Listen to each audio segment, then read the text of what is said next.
April 12th, 1945, Staff Sergeant Henry Erwin stood in the radio compartment of a B-29 superfortress named City of Los Angels at 9,000 feet over Koriyama, Japan, when a phosphorus smoke bomb ignited in his hands and began burning through his flesh at 1,300 degrees Fahrenheit.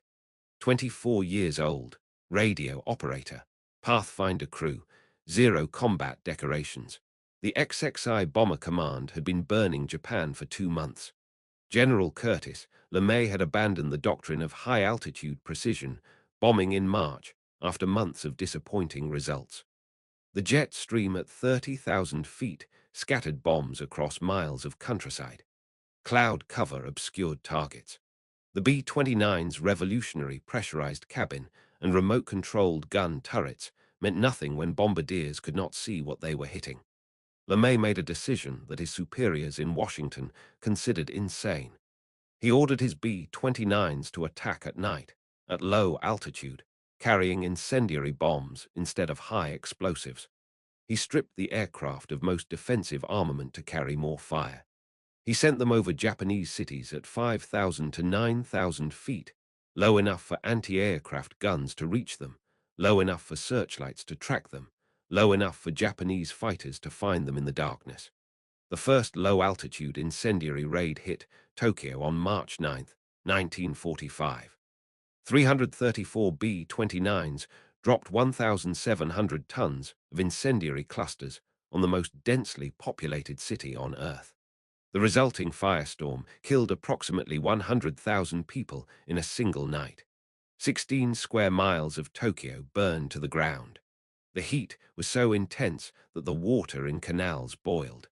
People who jumped into rivers to escape the flames were cooked alive. LeMay lost 14 B-29s that night. He considered it acceptable. The B-29 program had cost more than the Manhattan Project. Each aircraft represented $600,000 in 1945 dollars. Each crew represented months of specialized training, but LeMay was willing to spend both if the spending produced results. By April, the firebombing campaign had destroyed significant portions of Tokyo, Nagoya, Osaka, and Kobe. Japanese industrial production was collapsing, but the campaign required precision that incendiary bombing normally lacked. LeMay needed his bombs concentrated on specific targets, not scattered across residential areas. He needed pathfinders. Pathfinder aircraft flew ahead of the main bomber formation. Their job was to identify the target, mark it with smoke bombs, and guide the following aircraft to the correct aiming point. The smoke bombs contained white phosphorus, which ignited on contact with air and produced dense white columns visible for miles. Following bombardiers would aim for the smoke. If the Pathfinder crew did their job correctly, hundreds of tons of incendiaries would fall exactly where LeMay wanted them. Henry Erwin was the radio operator on a Pathfinder crew. His aircraft, City of Los Angels, would lead 100 B-29s against the Koriyama chemical complex in northern Honshu. The complex produced synthetic fuels and chemicals critical to Japanese war production. Destroying it would cripple Japan's ability to keep its aircraft flying and its vehicles moving. The mission briefing had lasted 2 hours that morning. Intelligence officers described the target. Weather officers predicted clear skies over Koriyama. Flak officers warned of anti-aircraft concentrations along the approach route. The crews listened, took notes, asked questions. Most had flown enough missions to know that briefings rarely matched reality. Erwin had been flying combat missions since February. The City of Los Angels had completed 11 missions without losing a crew member. That was unusual. The average B-29 crew had a 50% chance of completing their 35-mission tour. Some groups were losing that many in a single month. The Superfortress was the most advanced bomber in the world, but advanced technology did not stop anti-aircraft shells or fighter attacks. The crew of City of Los Angels had developed the quiet confidence that comes from surviving when others do not. Captain George Simerel had been flying bombers since 1943. Co-pilot Lieutenant William Loesch had logged over 1,000 hours in multi-engine aircraft. Navigator Lieutenant Herbert Schnipper could plot a course through weather that grounded other crews. Flight Engineer Technical Sergeant Howard Stubstad knew the B-29 systems better than some Boeing engineers. Erwin's job was communications. He operated the radio equipment that connected the aircraft to base, to other aircraft, to the command structure that coordinated the massive bombing raids. During combat, he also served as the Pathfinder's smoke bomb operator. The smoke bombs were stored in racks near his station. When the aircraft reached the target area, Erwin would pull bombs from the rack, arm them, and drop them through a chute in the aircraft floor. The M47 phosphorus smoke bomb weighed 6 pounds. It measured 24 inches long and 4 inches in diameter. The bomb's fuse mechanism was designed to arm only after leaving the aircraft. A small propeller on the bomb's nose would spin as the bomb fell through the air. The spinning motion unwound a safety wire inside the fuse mechanism.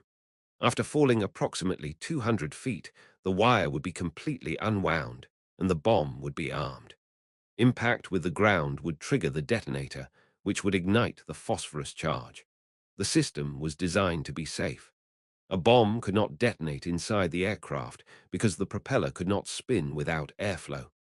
The safety wire could not unwind without propeller rotation. The fuse could not arm without the wire unwinding. Multiple redundant safety systems ensured that the phosphorus would only ignite where it was supposed to ignite. Engineering specifications sometimes failed to account for combat conditions. The city of Los Angeles took off from Guam at 5:47 on April 12th. The aircraft carried a full bomb load of incendiaries plus the rack of phosphorus smoke bombs near Erwin's station. The flight to Japan would take approximately 6 hours. The crew settled into the routine of long-distance flight over open ocean. Erwin spent most of the transit monitoring radio frequencies and performing equipment checks. The B-29's communication suite was complex. Multiple radio sets covered different frequency ranges. The aircraft could communicate with base, with other bombers in the formation, with air-sea rescue services, with fighter escorts when available. Keeping all systems operational required constant attention. The formation crossed the Japanese coast at 14:05. Anti-aircraft fire began immediately. The Japanese had concentrated flak batteries along their coastline to engage incoming bombers. Black puffs of smoke appeared around the formation as shells exploded at altitude. The B-29s maintained course and speed. Individual aircraft could not evade without disrupting the formation. The crews trusted their altitude and their armor plating and their luck. The city of Los Angeles was flying at 9,000 feet, low enough that the anti-aircraft gunners could track them visually, low enough that the shells did not need complex fuse timing to reach them.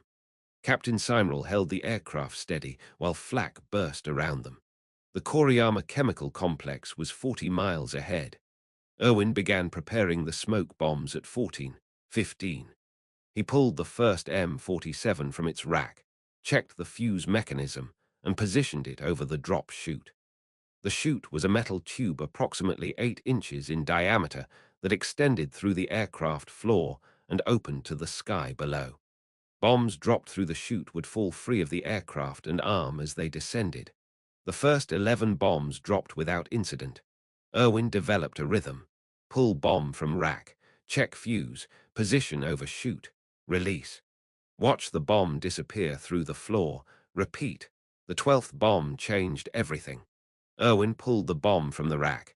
He checked the fuse mechanism. He positioned it over the chute and released it. The bomb dropped into the metal tube. Then it stopped. The M47's fuse mechanism included a small propeller designed to spin in the airstream as the bomb fell. The propeller was supposed to remain stationary until the bomb cleared the aircraft. But the drop chute created its own airflow. Wind rushing past the aircraft's belly created turbulence inside the tube. That turbulence was enough to spin the propeller. The bomb had jammed in the chute at an angle that exposed the propeller to the turbulent air. The propeller began spinning. The safety wire began unwinding. The fuse began arming. Erwin heard the propeller spinning. He looked down at the chute and saw the bomb wedged at an angle, its nose pointing slightly upward, the propeller a blur of motion. He understood immediately what was happening. He reached for the bomb, trying to push it through the chute before the fuse could fully arm. He was too late by approximately half a second. The M47 detonated 6 inches from Henry Erwin's face. White phosphorus ignites at 86 degrees Fahrenheit and burns at temperatures exceeding 1,300 degrees. It produces dense white smoke as a byproduct of combustion. The smoke is toxic, containing phosphorus pentoxide that converts to phosphoric acid on contact with moisture in the lungs. The M47 contained 2 pounds of white phosphorus packed around a small bursting charge designed to scatter the burning material across a wide area. The bursting charge detonated first. The explosion threw the phosphorus mass upward, directly into Erwin's face. Burning particles embedded in his nose, his cheeks, his forehead, his eyes. His hair ignited instantly. His flight goggles melted against his skin. His oxygen mask caught fire. The main mass of the bomb bounced off Erwin's body and landed on the deck of the radio compartment. It continued burning, eating through the aluminium floor plates, filling the confined space with dense white smoke. The smoke was so thick that visibility dropped to 0 within 3 seconds. Crew members throughout the aircraft could no longer see their instruments, their equipment, or each other. Erwin was blind. The phosphorus had destroyed his corneas in the first instant of the explosion. Both eyes were damaged beyond any possibility of natural recovery. He could not see the smoke filling the compartment. He could not see the fire spreading across the deck. He could not see the burning mass of phosphorus that was now melting through the aircraft floor toward the bomb bay below. What he could see was a white-hot pain that consumed his entire existence. Every nerve in his face transmitted signals of catastrophic damage. His brain received more pain input in that single moment than most humans experience in a lifetime. The natural response to such overwhelming trauma is unconsciousness. The body protects itself by shutting down higher functions, by retreating into shock, by escaping into darkness. Henry Erwin did not lose consciousness. His brain continued functioning through pain that should have been incapacitating. He remained aware of his surroundings, aware of the danger, aware of what needed to happen next. The burning bomb had to leave the aircraft. If it continued burning through the floor, it would reach the bomb bay. The bomb bay contained 12,000 pounds of incendiary clusters. If the phosphorus ignited those incendiaries, the city of Los Angeles would cease to exist. 11 men would die. The Pathfinder mission would fail. 100 bombers would lose their aiming point. Erwin understood all of this through the pain and the blindness and the smoke filling his lungs with toxic phosphorus compounds. He understood that someone had to pick up that burning bomb and throw it out of the aircraft. He understood that no one else could see well enough to find it. He reached down toward the source of the heat. His flight gloves touched something that seared through the leather instantly. He wrapped his fingers around the burning mass and picked it up. If you want to see what Henry Erwin did next, please hit that like button. Every like helps us share these forgotten stories with more viewers. Subscribe if you haven't already, and please keep watching. The temperature of burning white phosphorus exceeds 1,300 degrees Fahrenheit. Human flesh begins to suffer serious burns at approximately 120 degrees. At 160 degrees, full-thickness burns occur within 1 second of contact. At 1,300 degrees, the destruction is immediate and catastrophic. Henry Erwin's flight gloves were standard Army Air Forces issue. Leather outer shell, wool lining, designed to protect hands from cold at high altitude. They were not designed to protect against burning phosphorus. They provided approximately 2 seconds of partial protection before the phosphorus burned through. 2 seconds. Erwin used them to get a grip on the bomb and begin moving toward the only exit that mattered. The nearest window was the co-pilot's window in the cockpit, approximately 20 feet forward from Erwin's position in the radio compartment. To reach it, he would have to navigate through the navigator's station, past the flight engineer's position, and into the cockpit itself. The passage was narrow, designed for crew members to move single file through the aircraft's pressurized fuselage. 20 feet. Under normal conditions, a man could walk that distance in approximately 5 seconds. But conditions aboard City of Los Angeles were not normal. The aircraft was filled with dense white smoke. Visibility was zero. The crew members along Erwin's path could not see him approaching. The aircraft was diving because the pilots could not see their instruments. And Henry Erwin was on fire. He took his first step forward. The phosphorus had already burned through his gloves. It was now burning into his palms, destroying the layers of skin, penetrating toward the tendons and muscles beneath. Each step sent jolts of agony through his arms as the damaged nerves transmitted signals of ongoing destruction. The smoke burned his lungs with every breath. Phosphorus pentoxide was converting to phosphoric acid in his airways. His respiratory system was being chemically damaged while his hands were being thermally destroyed.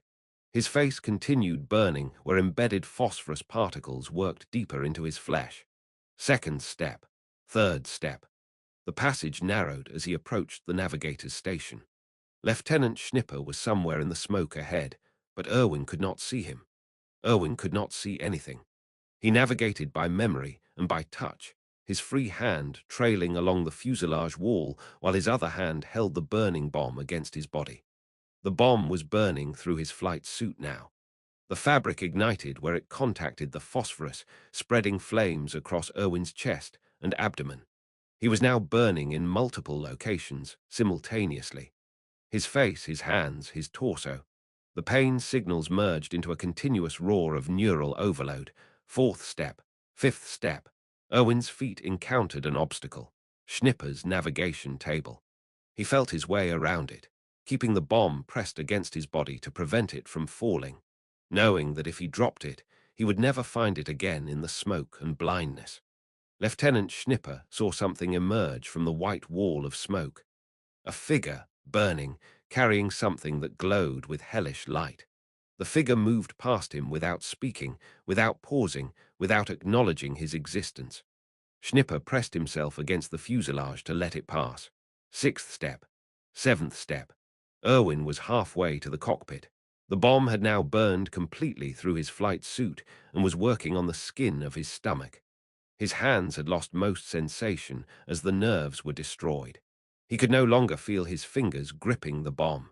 He could only trust that his muscles were still responding, that his grip was still holding. The aircraft lurched. Captain Seimerl, flying blind in the smoke-filled cockpit, had lost spatial orientation. The B-29 was descending in an uncontrolled dive, its nose dropping toward the Japanese countryside 9,000 feet below. The negative G-forces threw Erwin against the passage wall. He bounced off and kept moving. Eighth step. Ninth step. The passage widened as he approached the cockpit. Flight engineer Stubstad was somewhere to his right, but Erwin could not see him.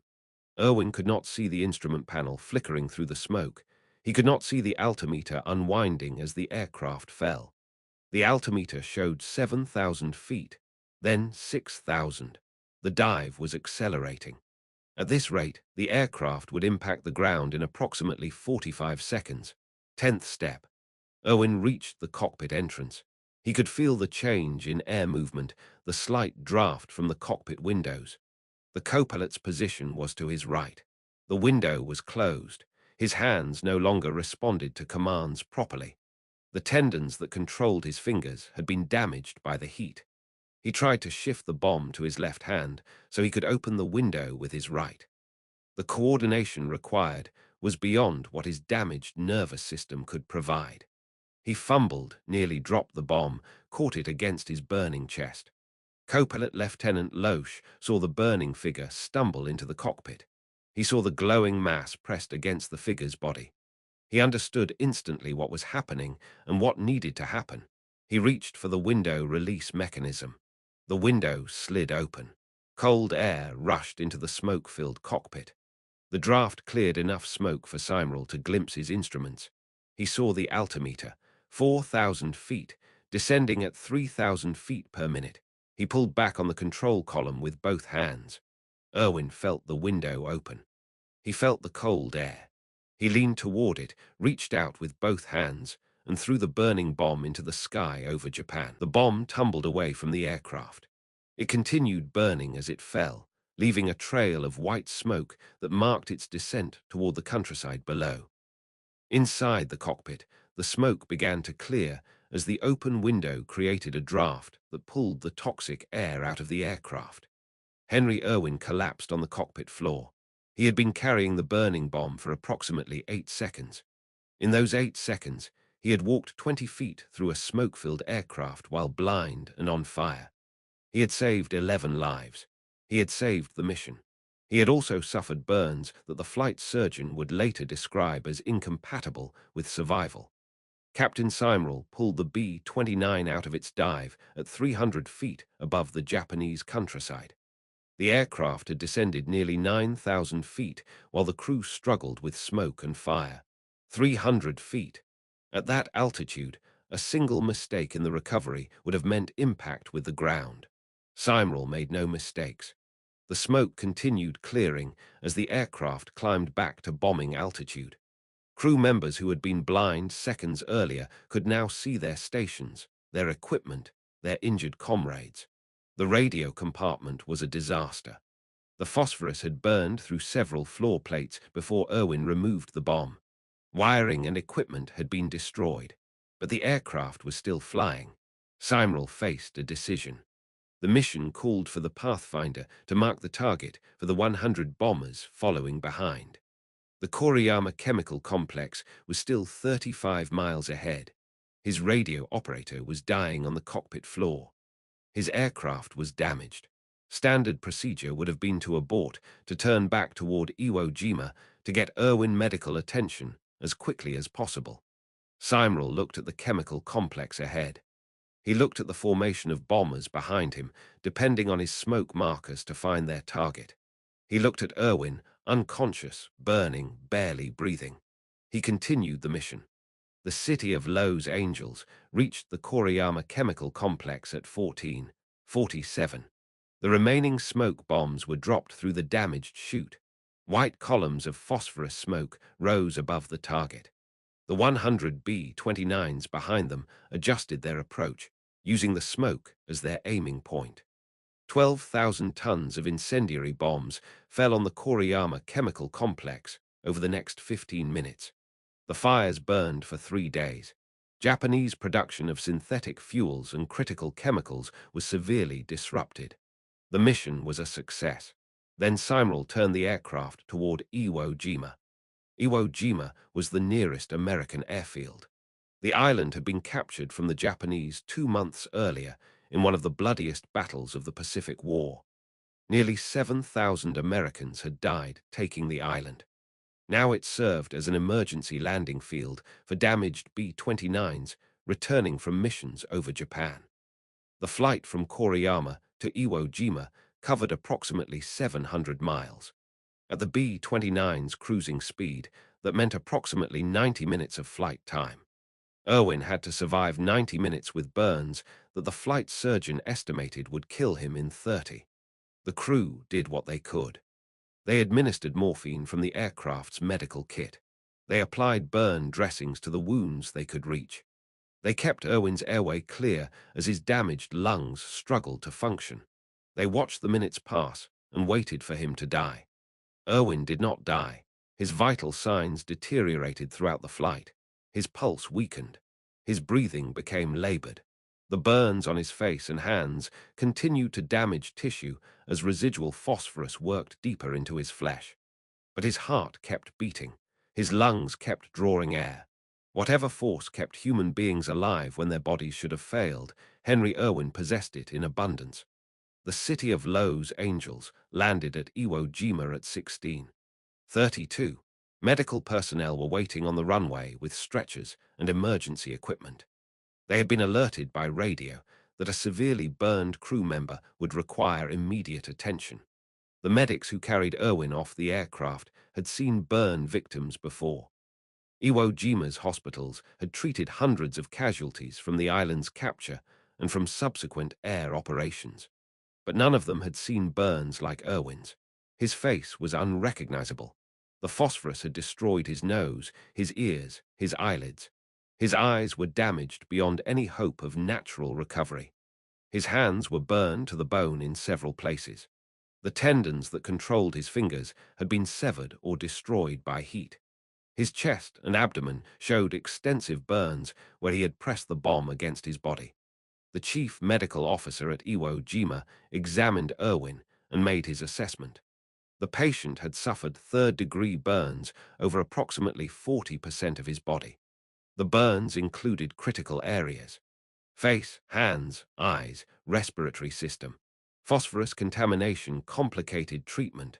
Normal burn protocols assumed clean wounds.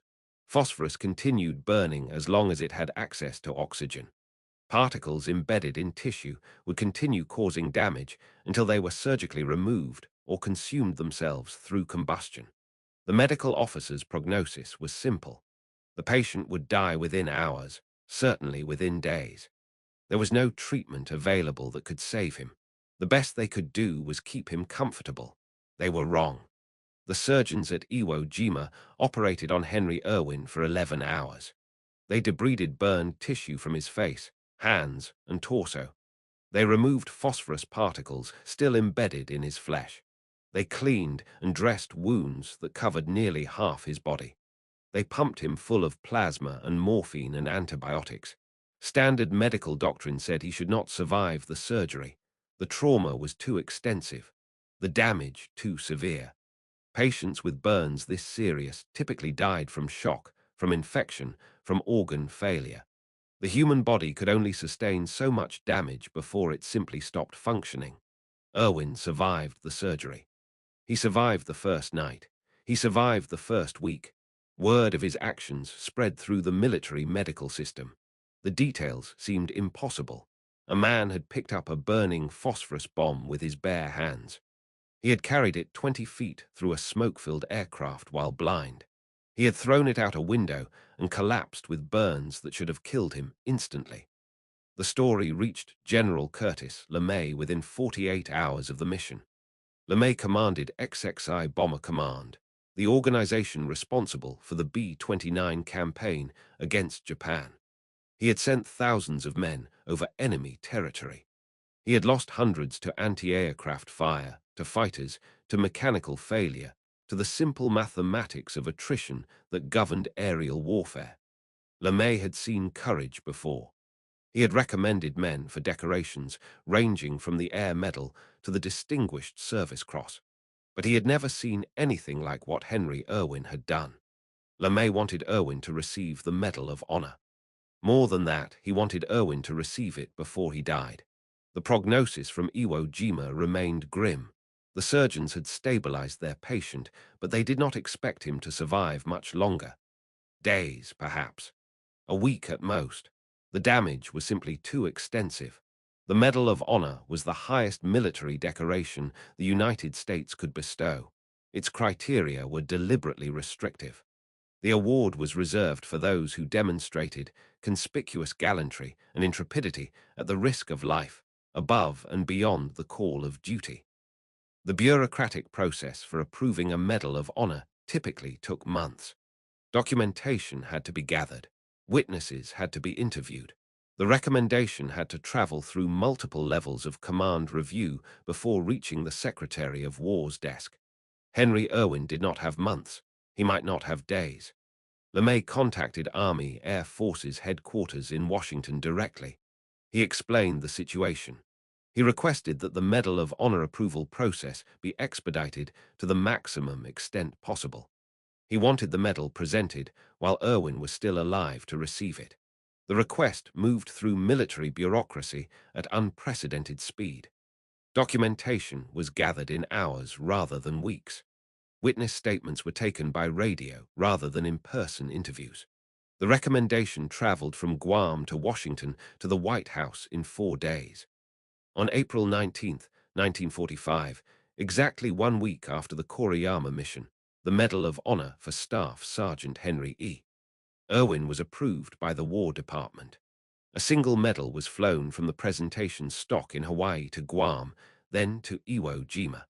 The medal traveled 3,800 miles in 36 hours, carried by couriers who understood they were racing against death.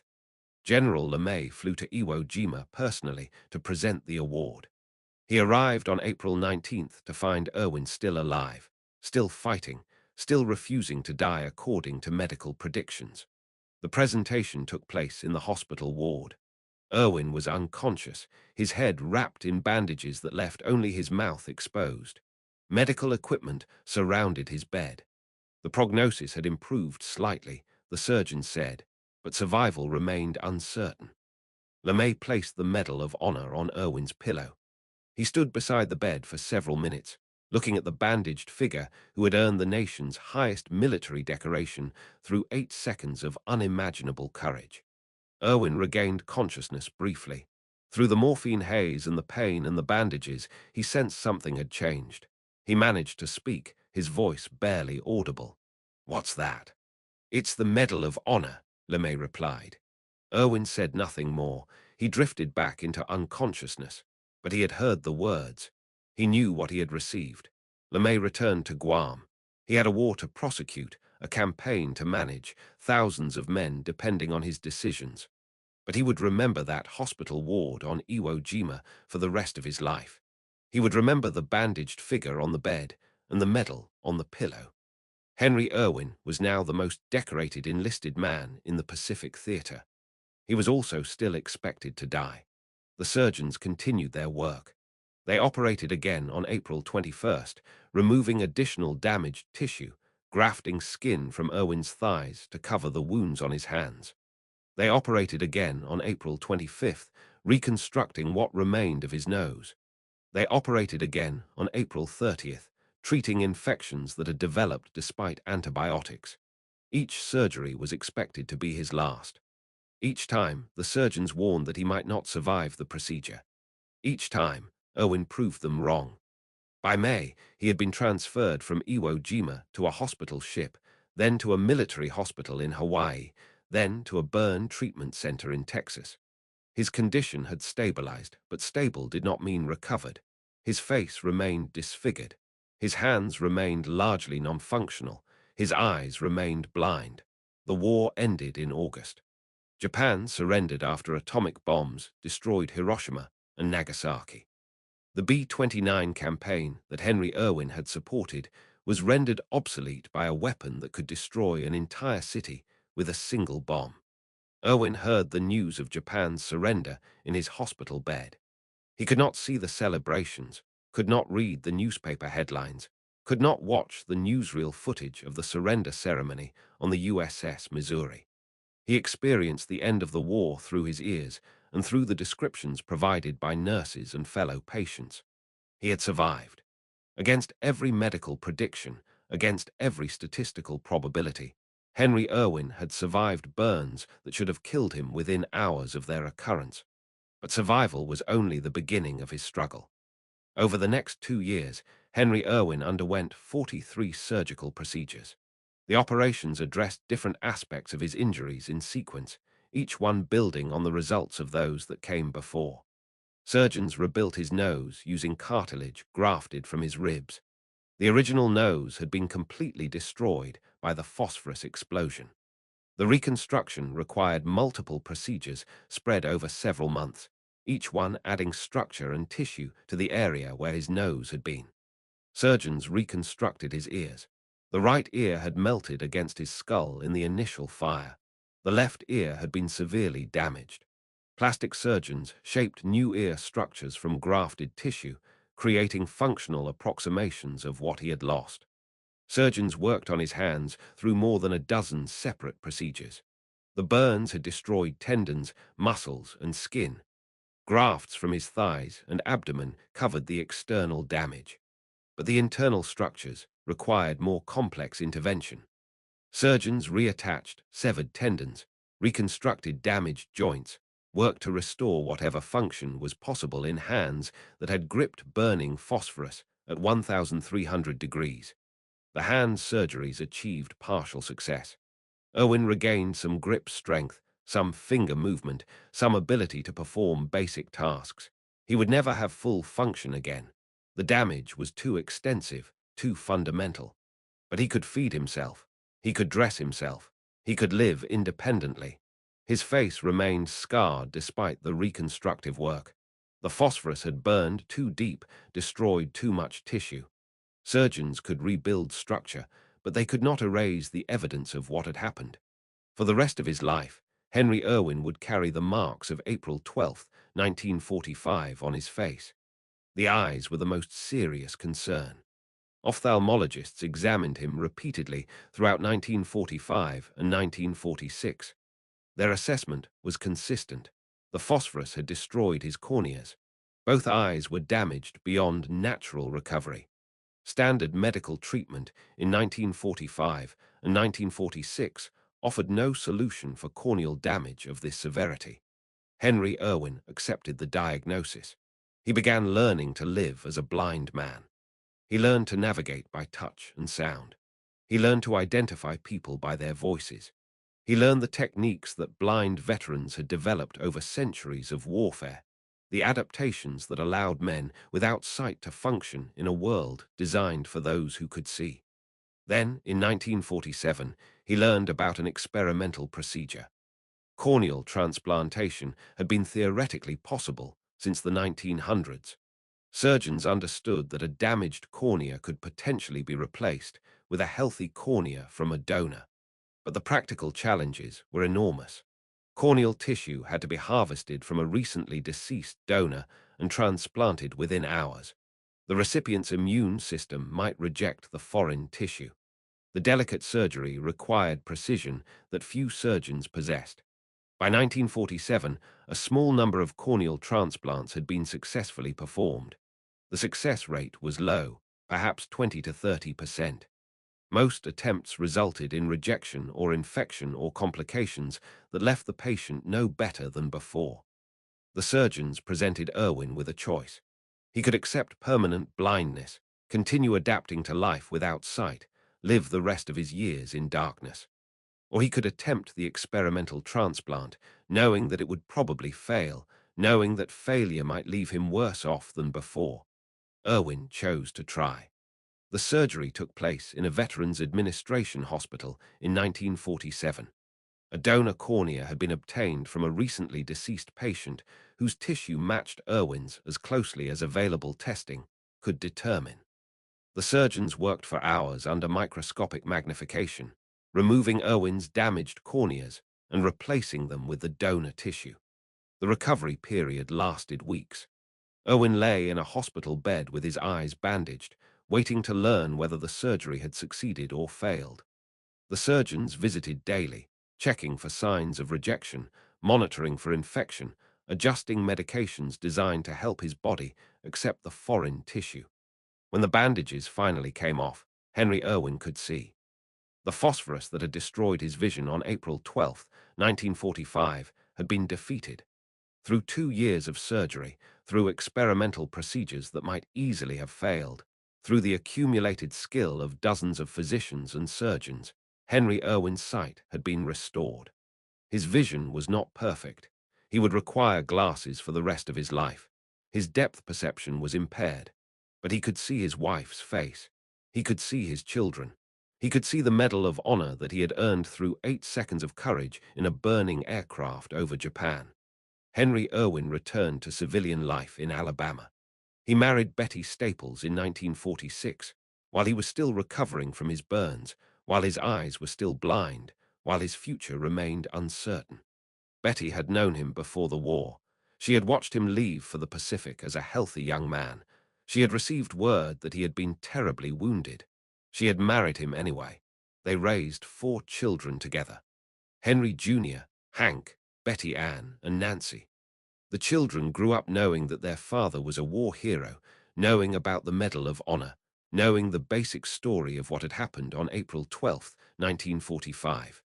They also grew up knowing their father as a quiet man who did not seek attention, who did not boast about his decorations, who preferred to live his life rather than relive his moment of glory. Erwin worked for the Veterans Administration for 37 years. His job was helping other wounded veterans navigate the benefit system, file claims, receive the care they had earned through their service. He was good at the work.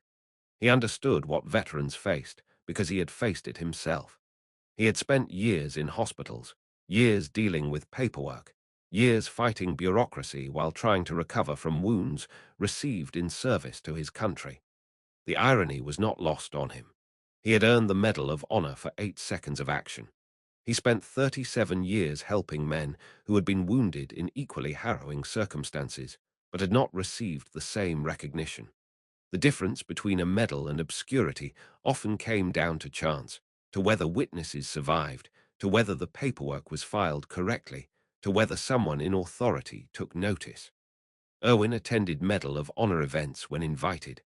He spoke to veterans groups when asked, but he did not seek the spotlight. He did not write books about his experience. He did not pursue speaking fees or celebrity endorsements. He lived quietly in Birmingham, Alabama, raised his family, did his job, and tried to be a good man. The burns never fully healed. Scar tissue covered much of his face and hands. He endured chronic pain from nerve damage that modern medicine could not repair. Some days were worse than others. Some days the pain was manageable. Some days it was not. He never complained. Interviews from later years show a man who discussed his injuries matter-of-factly, without self-pity, without bitterness. He had survived when he should have died. He had regained his sight when doctors said he never would. He had lived to see his children grow up, to hold his grandchildren, to experience decades of life that the phosphorus bomb should have taken from him. In 1997, the United States Air Force established the Henry E. Erwin Award. The award recognizes outstanding enlisted airmen who demonstrate exceptional courage and selfless service. Each year, one enlisted member of the Air Force receives the award, which includes a plaque bearing Erwin's likeness and a description of his actions. Erwin attended the first ceremony. He was 76 years old, still bearing the scars, still carrying the damage. He stood before an audience of Air Force personnel and received recognition for something he had done 52 years earlier. The ceremony was emotional. Officers who had read about Erwin's actions in training manuals now met the man himself. Young airmen who had grown up hearing the story of the burning bomb now shook hands with its survivor. The moment connected generations, linking the modern Air Force to the sacrifices of those who had come before. Erwin continued attending Erwin Award ceremonies when his health permitted. He met each year's recipient personally when possible. He represented a standard of courage that the Air Force wanted its enlisted personnel to understand and aspire to. The years took their toll. The accumulated damage from the burns, the surgeries, the decades of chronic pain gradually weakened him. His health declined through the late 1990s. On January 16, 2002, Henry Eugene Erwin died in Birmingham, Alabama. He was 80 years old. He had survived 57 years beyond the day when doctors expected him to die within hours. The city of Los Angeles completed the war without further serious incident. The aircraft flew additional missions over Japan through August 1945. The crew that had watched their radio operator carry a burning bomb through the fuselage continued flying, continued fighting, continued contributing to the campaign that would eventually force Japan's surrender. Captain George Simerel survived the war. He remained in the Air Force and eventually retired as a colonel. He spoke about the Koriyama mission in interviews, describing what he had witnessed from the cockpit, describing the smoke that filled the aircraft, describing the moment when he pulled out of the dive at 300 feet. Lieutenant Herbert Schnipper, the navigator who had watched the burning figure pass his station, survived the war and returned to civilian life. He rarely spoke about what he had seen. Some experiences were too intense to describe, too personal to share with those who had not been there. The other crew members scattered after the war, as all military crews eventually scatter. Some stayed in contact, some lost touch. But all of them carried the memory of April 12, 1945, for the rest of their lives. They had been there when something extraordinary happened. They had witnessed courage that transcended normal human limits. The Medal of Honor that General LeMay placed on Henry Erwin's pillow at Iwo Jima is now displayed at the Enlisted Heritage Hall at Maxwell Air Force Base in Alabama. The medal sits in a case alongside photographs and documents describing Erwin's service. Visitors can see the decoration and read about the 8 seconds that earned it. The M47 phosphorus smoke bomb that malfunctioned on April 12, 1945, was never recovered. It fell somewhere in the Japanese countryside, continued burning as it descended, and eventually consumed itself. No trace remains of the device that caused Erwin's injuries and prompted his act of courage. The Koriyama chemical complex that the city of Los Angeles helped destroy was rebuilt after the war. Japan's industrial capacity recovered within a decade of surrender. The fires that burned for 3 days in April 1945 left no permanent mark on the landscape, but the marks on Henry Erwin remained. The scars on his face, the damage to his hands, the reconstructed features that testified to what he had endured. He carried those marks for 57 years, visible evidence of 8 seconds that changed his life and saved 11 others. The question that historians and military analysts have asked about Henry Erwin is simple. Why did he do it? Standard explanations focus on training and instinct. Military personnel are conditioned to respond to emergencies. They practice procedures until the procedures become automatic. When crisis strikes, training takes over. The conscious mind steps aside and allows conditioned responses to guide action. But Erwin's training did not include procedures for picking up burning phosphorus bombs. No manual described how to carry incendiary devices through smoke-filled aircraft while blind. No instructor had ever suggested that a crew member should absorb potentially fatal burns to save his comrades. If anything, training argued against what Erwin did. Standard procedure was evacuation, not firefighting. The correct response to an onboard phosphorus fire was to abandon the aircraft, not to engage the fire personally. Other explanations focus on character. Some people possess qualities that emerge only in crisis.